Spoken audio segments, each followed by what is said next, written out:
Fraud اور deception کی دو نمایاں شکلیں فالس بڈنگ تناجش اور فالس سویئرنگ ہے۔ اس پریزنٹیشن میں ہم اس کا جائزہ لیں گے کہ تناجش یا کہ فالس بڈنگ کیا ہے۔ فالس بڈنگ یا کہ تناجش ہے ایک کلوژن ہے to bid up the prices. This is to raise price of a thing wrongfully, unlawfully in front of a real buyer, in front of a person who really intends to buy that thing. ایک شخص کسی سے کوئی چیز خریدنا چاہتا ہے، مثلا وہ یہ کہتا ہے کہ میں کسی پراپرٹی ڈیلر سے وہ یہ کہتا ہے کہ یہ میں پیس آف لینڈ خریدنا چاہتا ہوں۔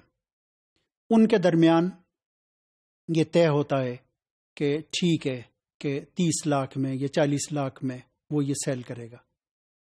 ان دا مین ٹائم ایک اور شخص کہ جو کہ در حقیقت سیلر ہی کا ایجنٹ ہے، وہ آ کے یہ کہتا ہے کہ بھائی تم یہ 40 لاکھ میں بیچ رہے ہو، مارکیٹ میں تو اس کی پرائس جو ہے وہ 60 لاکھ ہے۔ اسی دوران ایک اور شخص آتا ہے اور وہ یہ کہتا ہے کہ بھائی یہ میں جو ہے وہ 60 لاکھ میں لینے کے لیے تیار ہوں، وغیرہ وغیرہ۔ اس کا مطلب یہ ہے کہ یہ ایک قسم کا کارٹل ہے یا کہ گٹھ جوڑ ہے سیلرز کے درمیان۔ خاص طور پر یہ ہم پراپرٹی کے بزنس میں اسے ہم دیکھتے ہیں کہ ایک کارٹل جو ہے بنا کے اور اس میں آپ آرٹیفیشلی چیزوں کی جو پراپرٹی کی قیمتیں آپ جو ہے وہ زیادہ کرتے ہیں۔ جو ریئل بائر ہے، خریدنے والا، وہ یہ سمجھتا ہے پوری نیک نیتی کے ساتھ کہ واقعی مارکیٹ میں اس پلاٹ کی یا کہ اس زمین کی یہی قیمت ہے، جبکہ وہ قیمت نہیں ہوتی۔ تناجش در حقیقت یہ فالس بڈنگ ہے، یہ ایک ریئل بڈنگ نہیں ہے، اور اس کا مقصد ہوتا ہے کہ to raise the price in front of a real buyer, تاکہ ریئل بائر یہ سمجھے کہ اس کی قیمت اتنی ہی ہے۔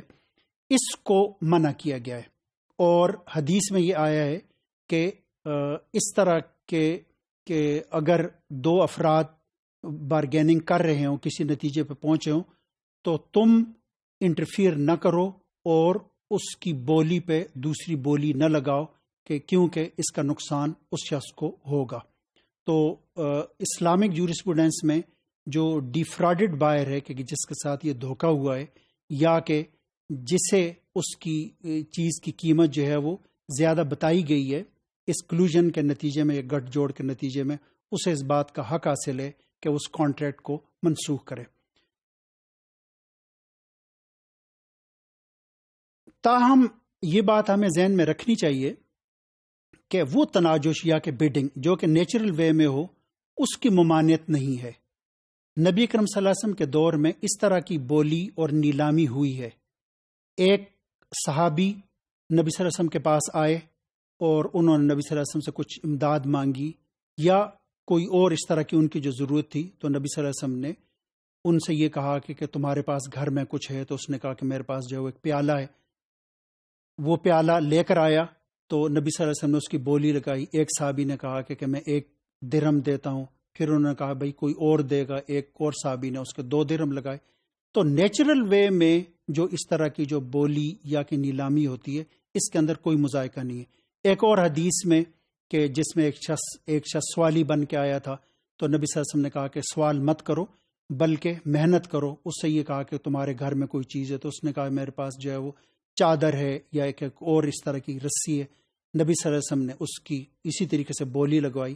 جس شخص نے جو ہے وہ 2 درہم دیے، تو نبی صلی اللہ علیہ وسلم نے اسے یہ کہا کہ اس سے تم کلہاڑی اور بازار سے خریدو۔ آپ صلی اللہ علیہ وسلم نے خود ہی اس کا جو دستہ لگایا، اس کے لیے برکت کی دعا کی۔ تو اس کا مطلب یہ ہے کہ جو نیلامی ہے یا کہ جو بڈنگ ہے نیچرل وے میں ہو، اس کی ممانعت نہیں کی گئی ہے۔ اس کا یہی وجہ ہے کہ ہم یہ کہہ سکتے ہیں کہ جو آکشن ہے یا جو ٹینڈرز ہیں، اس کی ممانعت نہیں ہے، بشرطے کہ اس کے اندر کوئی دھوکہ، فریب یا کہ مس ریپرزنٹیشن نہ ہو۔